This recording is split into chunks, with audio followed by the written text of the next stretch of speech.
Uniformly charge infinite rod के कारण are दूरी पर जो इलेक्ट्रिक फील्ड आता है गॉस लॉ से हम लोग कैलकुलेट कर चुके हैं। ठीक है, गॉस लॉ में क्या होता था कि क्या होता था गॉस लॉ में,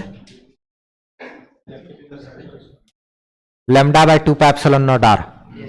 इनफाइनाइट रड के कारण जो इलेक्ट्रिक फील्ड आता था उसमें वो तो lambda by 2 pi epsilon naught r होता था। ठीक है, सेम चीज, वही चीज को हम लोग को बस कैलकुलेट तो करना है, लेकिन क्या करेंगे अभी, बस कूलम्ब्स लॉ का इस्तेमाल करेंगे इसमें।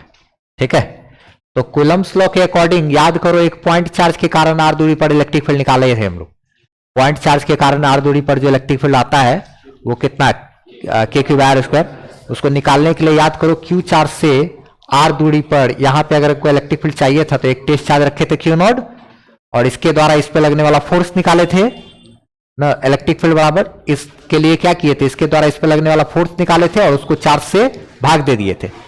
इसके कारण जो इस पे फोर्स आया था वो आया था के क्यू क्यू नॉट बाय क्या, आर स्क्वायर। अब भागा जो चार्ज है वो क्या है, क्यू नॉट। फिर हमारा क्यू नॉट कट गया तो इलेक्ट्रिक फील्ड का मान आया था के क्यू बाय आर स्क्वायर। तो किसी पॉइंट पर इलेक्ट्रिक फील्ड चाहिए, कूलम्ब्स लॉ की मदद से अगर हमको निकालना है तो हमको क्या करना पड़ेगा, वहां पे एक टेस्ट चार्ज क्यू नॉट रखेंगे, उसके ऊपर लगने वाला नेट फोर्स पता करेंगे और फिर उस फोर्स को चार्ज से भाग दे देंगे।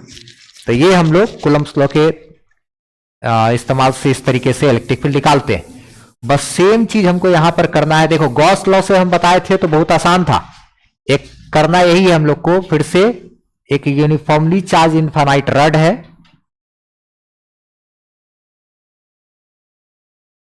ठीक है, एक यूनिफॉर्मली चार्ज इनफाइनाइट रड है, ठीक, और इस रड से आर डिस्टेंस यहां पर हमको क्या करना है, इलेक्ट्रिक फील्ड निकालना है, और इसका जो लंबाई है वो क्या है, इनफाइनाइट। ठीक, लंबाई इनफाइनाइट है इसका, और इसका linear charge density, linear charge density यानी कि यूनिट लेंथ में जो चार्ज है, इकाई लंबाई में जो चार्ज है वो क्या है, एक लैम्डा। ठीक है, लीनियर चार्ज डेंसिटी। इसको गॉस लॉ की मदद से निकाल चुके हैं हम लोग। ठीक, गॉस लॉ की मदद से, मतलब कई बार एक पूछा हुआ भी है बिहार बोर्ड में ना, कूलम्ब्स लॉ की मदद से कभी पूछा नहीं है। कूलम्ब्स लॉ से क्यों करा रहे हैं, पूछता अक्सर गॉस लॉ से ही आज तक, मतलब कूलम्ब्स लॉ से ना ही सीबीएसई में पूछा है ना ही बिहार बोर्ड में पूछा है, लेकिन फिर भी इसलिए करा रहे क्योंकि एनसीईआरटी का जो पुराना किताब है उसमें एडिशनल एक्सरसाइज में 30वां या 31वां नंबर का क्वेश्चन था जिसमें कि ये चीज है, हम दिखाए भी थे एनसीईआरटी एक्सरसाइज में, एडिशनल एक्सरसाइज में, तो हो सकता है ये पूछे। ठीक है, कूलम्ब्स लॉ की मदद से निकाल के दिखाते हैं। अच्छा, आएगा रिजल्ट वही सेम। तो थोड़ा सा देखो कूलम्ब्स लॉ की मदद से निकालेंगे तो कैसा कॉम्प्लिकेटेड हो जाता है, देखो थोड़ा सा। तो इसमें जैसे अगर मान लिया जाए, अभी ये आएगा कि नहीं परीक्षा में आएगा इसका कोई गारंटी नहीं, लेकिन चूंकि बाकी गॉस लॉ की मदद से पूछा हुआ है, कूलम्ब्स लॉ की मदद से कभी नहीं पूछा है, लेकिन बिहार बोर्ड भी है तो कभी भी कुछ भी अटपटा कर सकता है, तो कोई ठिकाना नहीं है। सीबीएसई वाला तो जितना सिलेबस देता है उसी के हिसाब से नहीं चलता है, लेकिन जो स्टेट बोर्ड वाला है कोई भी, तो उसमें बिहार बोर्ड में अजीब देखते हैं, कुछ ठिकाना नहीं है, इसलिए हम करा दे रहे हैं इसको। ठीक, एनसीईआरटी में है ही। तो चलो देखिए, थोड़ा सा यहाँ पे पेशेंस रखना। अच्छा, जैसे हमको यहां पर अगर निकालना है इलेक्ट्रिक फील्ड, तो कुछ लोग को ऊपर चला जाएगा, थोड़ा सा देखना, देखते हैं सबको समझ में आता है कि नहीं आता। पहले देखो हमको क्या करना है, सेंटर से हमको यहां पे चाहिए ना, रिंग वाला किए थे ना जो, उसको थोड़ा थोड़ा समझ में आएगा। यहां से एल डिस्टेंस पे, ये मान लिया जाए कोई एक मिड पॉइंट जैसा, इससे एल डिस्टेंस पर, ठीक है, या फिर यू कहे कि एक्स डिस्टेंस पर जाकर हम लोग कोई छोटा सा, या फिर dx या फिर l दूरी पर जाकर के एक छोटा सा dl लेंथ काट लिए। l डिस्टेंस पे जाकर एक क्या किए, dl लेंथ ले लिए। अच्छा, इस dl लेंथ में जो चार्ज होगा वो कितना होगा, चार्ज dq, ये सब कर चुके हैं। छोटा सा dl लेंथ के पास छोटा सा चार्ज dq। अच्छा, इस छोटे से dq चार्ज, अच्छा यहां पर हम लोग इलेक्ट्रिक फील्ड निकालना है, कूलम्ब्स लॉ की मदद से निकालना है, तो यहां पर एक टेस्ट चार्ज रखेंगे, उस टेस्ट चार्ज का नाम क्या होगा?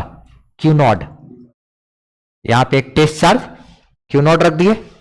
अच्छा, तो इस छोटे से डीक्यू चार्ज के कारण इस पर फोर्स लगेगा, छोटे से डीक्यू चार्ज के कारण जो इस पर फोर्स लगेगा वो फोर्स हमारा कितना होगा? पॉजिटिव चार्ज पे बाहर की तरफ, ये पॉजिटिव टेस्ट चार्ज है, पॉजिटिव टेस्ट चार्ज पर इधर कितना फोर्स लगेगा? डीएफ। छोटा डीक्यू चार्ज के कारण इस पर जो फोर्स लगेगा वो कैसा होगा? डीएफ। छोटे से चार्ज के कारण छोटा सा फोर्स डीएफ। अच्छा, उसके बाद तो ये उधर फोर्स हो गया। सेम जैसे इधर किए थे वैसे ही तो सेम टू सेम इधर भी कर सकते थे ना, इधर भी तो हम लोग ले सकते हैं क्या? एल लेंथ इधर भी डीएल का ऐसे कल्पना किया जा सकता है, और इसके कारण भी जो इस पर फोर्स लगेगा वो कैसा होगा? डीएफ।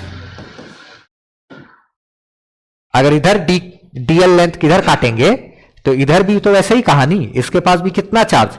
DQ charge. ये रिंग वाला किए थे हम लोग, याद करो, छोटा सा डीएल लेंथ काटे थे इसे ना। अच्छा, तो अब उसके बाद इसके कारण यहां पर उधर फोर्स हो गया, इसके कारण यहां पे उधर फोर्स हो गया। अच्छा, ये एंगल मेरा थीटा, ये भी एंगल थीटा। अच्छा, ये बीच से लाइन इस तरीके से याद करो, थोड़ा थोड़ा हम लोग इस तरीके से कर चुके हैं रिंग वाले केस में। और याद करो, ये थीटा तो ये भी थीटा, ये थीटा तो ये भी थीटा, ऐसा ऐसा किए हैं। फिर क्या किए थे याद करो? कंपोनेंट तोड़े थे। अच्छा, तो इसका इधर कंपोनेंट तोड़ेंगे तो डीएफ क्या आता था? Cos theta. फिर इसका इधर डीएफ साइन थीटा। फिर इसका तोड़ेंगे, इधर हो जाएगा डीएफ कॉस थीटा। फिर इधर हो जाएगा कितना? ये सब किए हैं रिंग वाला जो हम लोग निकाल रहे थे ना, तो रिंग वाले के टाइम में ये किए थे, याद करो। अच्छा, उसके बाद ये दोनों कैंसिल आउट, यही ना किए थे, वही है ना, सेम टू सेम। अच्छा, फोटोकॉपी। उसके बाद यही डीएफ साइन थीटा सारा का जोड़ देंगे तो नेट फोर्स आ जाएगा। इस जोड़ने के लिए मशीन कौन सा इस्तेमाल किए थे? रिंग वाला है ना, ई सॉरी इंटीग्रेशन। हाँ, तो इंटीग्रेशन करेंगे इसका तो नेट फोर्स आ जाएगा, और नेट फोर्स को फिर चार्ज से क्यू नॉट से भाग देते, तो फोर्स भागा चार्ज, इलेक्ट्रिक फोर्स भागा चार्ज, सिंपल है एकदम। तो हमको अब बस नेट फोर्स निकालना है, तो यहां पे पहले एफ नेट निकालेंगे। तो उसके लिए क्या करेंगे? जितना डीएफ कॉस थीटा है उसको क्या करेंगे? इंटीग्रेट करेंगे। तो अब ये डीएफ का मान कैसे आएगा? डीएफ का मान निकालने के लिए देखो, डीएफ का मान निकालने के लिए हम लोग क्या क्या काम करेंगे यहां पे देखो जरा सा। एफ नेट है ना, तो डीएफ अगर चाहिए तो डीएफ यानी छोटा सा फोर्स, डीएफ बराबर फोर्स बराबर दो चार्ज, यहां पे डीक्यू चार्ज है, यहां पे चार्ज है क्यू नॉड, इनके बीच क्या फोर्स लगेगा? तो फोर्स बराबर क्या होता है? K q one q two by distance का square, k q one q two by distance का स्क्वायर। तो ये वाला जो दूरी है ना, ये दूरी दिख रहा है ना, इस दूरी को मान लो हम लोग, ये आर बोले ना, यहां से यहां तक आर है, ये एल है, इस वाले दूरी को मान लो अगर कुछ भी, जैसे वाई मान लिए, दूरी को क्या मान लिए? वाई। तो ये वाई का मान कितना होगा? रूट अंडर आर का स्क्वायर प्लस एल का स्क्वायर, है ना। अच्छा ठीक है, ये डीएफ फोर्स बराबर देखो तो, डीएफ फोर्स डीक्यू और क्यू नॉट के बीच का फोर्स है, तो फोर्स बराबर होता है k q one q two by r square. तो यहां पे क्या लिखेंगे? के इंटू क्यू वन के जगह पे डी क्यू, और क्यू टू के जगह पे क्यू नॉट। इस डी क्यू चार्ज के कारण जो यहां पे फोर्स लग रहा है वही ना डीएफ फोर्स है। हमको तो डीएफ कॉस थीटा का इंटीग्रेशन करना है, मतलब यहां का डीएल के कारण एगो, इसमें से साइन थीटा तो खत्म हो गया, खाली कॉस थीटा, एक डीएल के कारण एगो डीएफ कॉस थीटा, यहां का डीएल के कारण एगो और डीएफ कॉस थीटा, एगो और इधर भी लेंगे, ऐसे ही यहां पे लेंगे और यहां पे लेंगे, तो इसके कारण भी और कंपोनेंट ऐसे ही कैंसिल आउट सब होता रहेगा। तो वही एक तो डीएफ निकाले हैं, तो डी क्यू के कारण क्यू नॉट के ऊपर जो फोर्स लगा k d q q naught by y square, यही ना। और रही बात, यहां पे क्या लिख देते हैं एक तो लास्ट में कॉस थीटा, यहां क्या लिख दिए? Cos theta. कॉस थीटा बराबर क्या लिख सकते हैं? बी बाय एच लिख सकते हैं। कॉस थीटा बराबर अगर चाहे तो बी बाय एच लिख सकते हैं। अच्छा ठीक है, कॉस थीटा, ठीक है। इस तरीके से है इंटीग्रेशन का चिन्ह, ठीक। इसमें से कांस्टेंट जो जो चीज है उसको बाहर निकालेंगे। कांस्टेंट क्या है? के है और क्यू नॉट है, वाई नहीं है। वाई तो हमको डी क्यू से यहां की दूरी बता रहा है ना, अगर यही डी क्यू हम यहां पे लेते तो ये वाई तो बदल जाता, तो वाई का मान मेरा क्या हो रहा है? बदल रहा है, ठीक है। तो यहां पे देखो तो एफ नेट बराबर इंटीग्रेशन है जी, इतना आसान थोड़े होगा। के और क्यू नॉट को बाहर निकाल लिया, अंदर में क्या बचा? D q by y square, अच्छा इंटू क्या? कॉस थीटा, ठीक है। अच्छा एक बात और देखो, चूंकि लेमडा लीनियर चार्ज डेंसिटी बराबर क्या होता है? चार्ज भागा लेंथ। यहां पे डीएल लेंथ में कितना चार्ज है? डी क्यू चार्ज है, तो डीएल लेंथ अब बटे d q charge, lambda is equal to dl length बटे डी क्यू चार्ज, छोटा सा लेंथ बटा छोटा सा। अच्छा इसीलिए यहां पे देखो तो चार्ज भागा लेंथ होता है ना, उल्टा लिख दिए, डी क्यू बाई डीएल होता है ना। चार्ज भागा लेंथ को लीनियर चार्ज डेंसिटी कहते हैं ना, चार्ज भागा लंबाई ना, लीनियर चार्ज डेंसिटी। अच्छा तो डी क्यू बराबर क्या हो जाएगा? Lambda into d l. अच्छा तो lambda into d l is equal to क्या हो गया? D q. अच्छा डी क्यू, देयरफॉर इसको यहां पे हम लोग लिख सकते हैं f net is equal to क्या? K q naught into d q के जगह पे क्या लिख देंगे? Lambda into d l by क्या? वाई स्क्वायर है इंटू इधर क्या है? Cos theta. अच्छा ठीक, इतना तो हो गया ये। अच्छा इसी में अभी थोड़ा और आगे बढ़ेंगे, कहा यहां तक दिख रहा है क्या?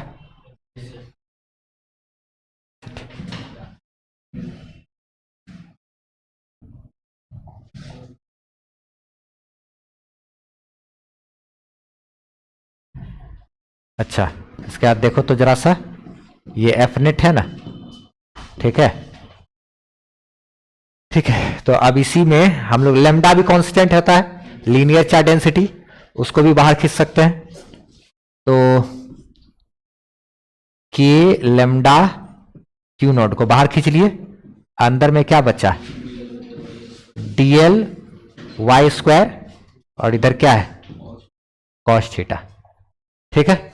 अच्छा ये इस तरीके से है, कॉस थीटा बटे वाई स्क्वायर है, कॉस थीटा बटे क्या है? Y square. यहां पे कुछ सब्सटीट्यूशन मेथड वाला चीज चलेगा, एक इंटीग्रेशन हम बताए थे, इंटीग्रेशन सब्सटीट्यूशन वाला, वो बेसिक वाला क्लास सब जब शुरू में चला रहे थे।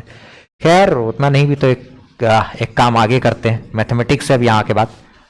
तो अब देखो तो यहां पे ओ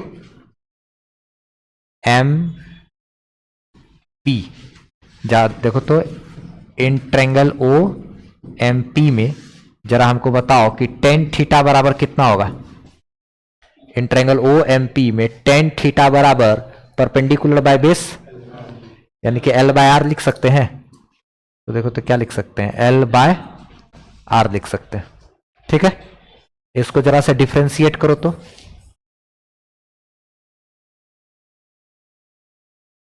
differentiating both side with respect to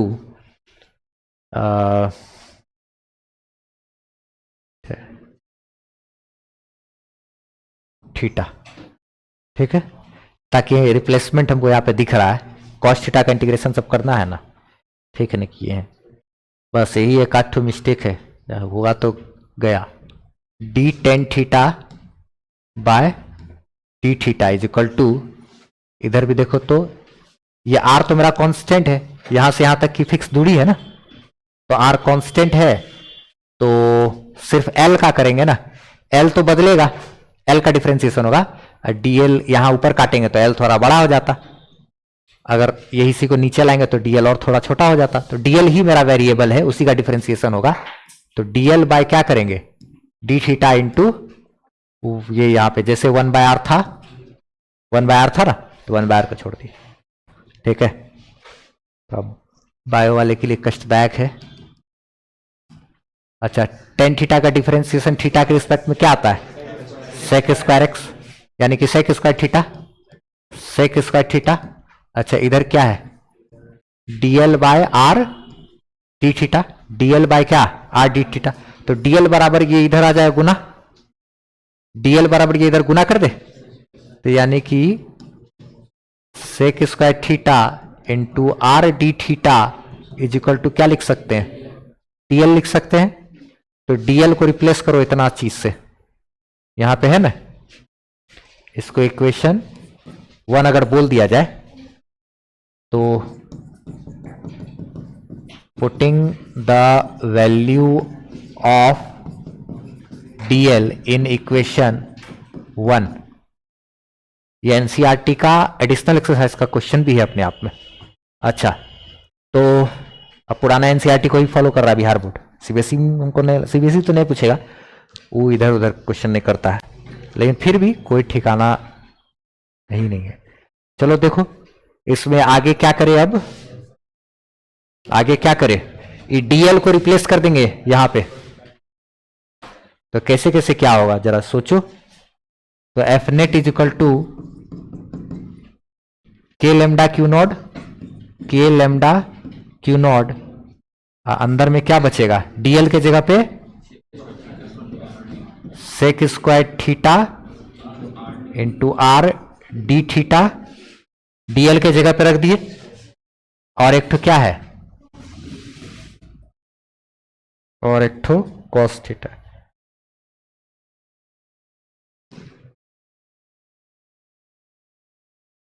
कि नहीं, इंटू लास्ट में यहां पे cos theta d theta into cos theta. अब भागा में भी है कुछ वाई स्क्वायर, तो भागा वाला ये वाई स्क्वायर। उसके बाद f net is equal to k lambda q naught, और देखो तो सेक थीटा को कुछ लिख सकते हैं क्या? सेक थीटा क्या होता है? H by b, cos theta तो b by h, sec theta h by b. तो एच बाई बी का मतलब y by r, y by r. तो ये सेक थीटा की जगह पे y square by r square into एक तो आर है यहां पे, into d theta into cos theta को क्या लिखेंगे?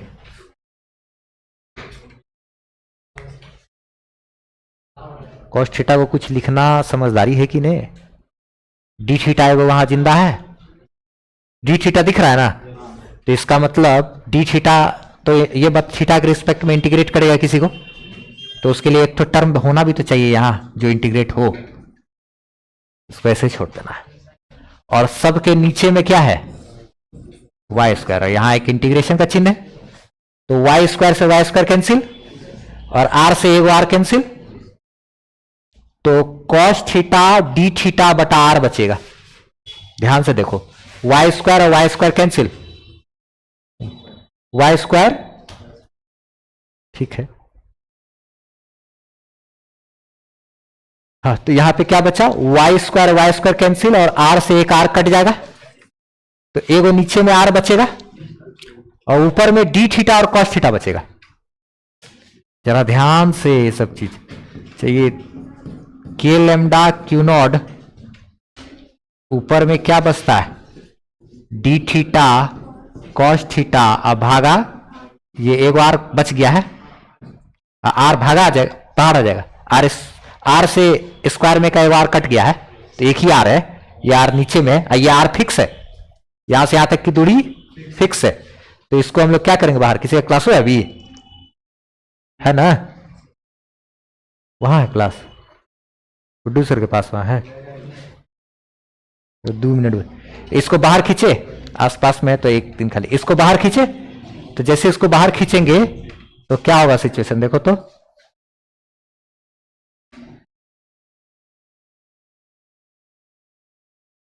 हाँ हाँ, क्या करे। अच्छा, ये आर भी कांस्टेंट है, इसको बाहर खींच लेंगे तो f net is equal to k lambda q naught भागा आर। इधर क्या बचा, कॉस थीटा डी थीटा, यानी थीटा के रिस्पेक्ट में इंटीग्रेशन करना है। अब देखो लिमिट यहां लगाना पड़ेगा। लिमिट में क्या होगा कि यही ना, ये ना थीटा है, ये डीएल मेरा और ऊपर काटते तो ये थीटा ऐसे बढ़ता, बढ़ते बढ़ते बढ़ते बढ़ते बढ़ते एकदम सीधा अनंत लंबाई तक है। तो देखेंगे तो एकदम सीधा ऐसे खड़ा हो जाएगा ना 90 डिग्री। और यहां के इधर अगर जाएंगे तो ये भी नीचे अनंत तक जाके ऐसे सीधा खड़ा हो जाएगा। तो ये भी क्या है 90 डिग्री। तो नीचे वाला -90, ऊपर वाला +90। तो -90 से लेके कहां तक, +90 तक इंटीग्रेट करेंगे। -90 से +90 तक, -90 से +90। अच्छा, उसमें इसको इंटीग्रेट करेंगे। तो जैसे इंटीग्रेट करेंगे तो यहां पे क्या होगा, देखो तो f net is equal to k lambda q naught अब भागा क्या है आर स्क्वायर। अब गुना में यहां पे लिखना है हमको, जिसको हमको बगल में लिखेंगे कॉस 90 का, कॉस थीटा का इंटीग्रेशन क्या होता है, साइन थीटा। कॉस थीटा का इंटीग्रेशन यहां लिखेंगे साइन थीटा, लिमिट -90 से कहां +90। तो अब यहां पे f net is equal to, तो k lambda q naught by r square, r है सॉरी, ठीक ठीक ठीक आर है। ऊपर में भी है तो ऊपर वाला बड़ा मुश्किल होता है मिटाना, ठीक है। अच्छा, तो अब यहां पे साइन 90, तो यानी कि साइन 90 माइनस क्या करना पड़ेगा, अगला पेज ले लेते हैं, बहुत ज्यादा हो गया, से ज्यादा छोटा नहीं करना पड़ेगा। यही है ना, F net is equal to k lambda q naught by r into sine 90, हम इसे घटाएंगे कौन सा, साइन -90, यही करना था हमको। तो k lambda q naught by r into sine 90 कितना होता है 1, माइनस ये क्या हो जाएगा माइनस साइन 90, तो माइनस माइनस प्लस, तो k lambda q naught by r into 1 minus minus plus sine 90 1 1 1 क्या हो गया 2 k lambda q naught by r, ये एफ नेट हुआ। देयरफॉर इलेक्ट्रिक फील्ड बराबर फोर्स एफ नेट बाय क्या करना है हमको, चार्ज। तो वही सेम चीज आ गया, e net is equal to, देखो तो 2 k lambda q naught by r, sorry by r के भागा में क्यू नॉट, और क्यू नॉट कैंसिल। तो ई नेट का फॉर्मूला देखो ना, हम लोग दो फॉर्मेट लिखे थे, 2 के लेमडा बाय आर, ये वही फॉर्मेट है, दो तरीके से लिखे थे ना, याद करो, एक के फॉर्मेट में, एक lambda by 2 pi epsilon naught r के फॉर्मेट में। तो यही तो था, आ तो गया, वही है ना। इसी चीज को अगर हमको लिखना हो तो इसी चीज को और कैसे लिख सकते हैं, ई नेट इज इक्वल टू क्या 2 इंटू के को लिखेंगे ना 1/4 पाई epsilon not into lambda by ये क्या है आर है, ये 2 से ये 2 बार में कटेगा, तो e net is equal to क्या आया lambda by 2 pi epsilon naught r, lambda by 2 pi epsilon naught r. ये यहां तक ये पूरा फाइनल। आप हमारी वेबसाइट से फ्री पीडीएफ नोट्स ले सकते हो, टेस्ट सीरीज दे सकते हो, और सारा एड फ्री वीडियो लेक्चर्स आप देख सकते हो, वो भी एकदम अरेंज किया हुआ आपको 11 12 का फिजिक्स का सारा वीडियोस वगैरह मिल जाएगा। और कमेंट सेक्शन में पिन किया हुआ हमारा व्हाट्सएप चैनल का लिंक है, उसको आप फॉलो जरूर कर लीजिए ताकि हमसे आप बेहतरीन ढंग से जुड़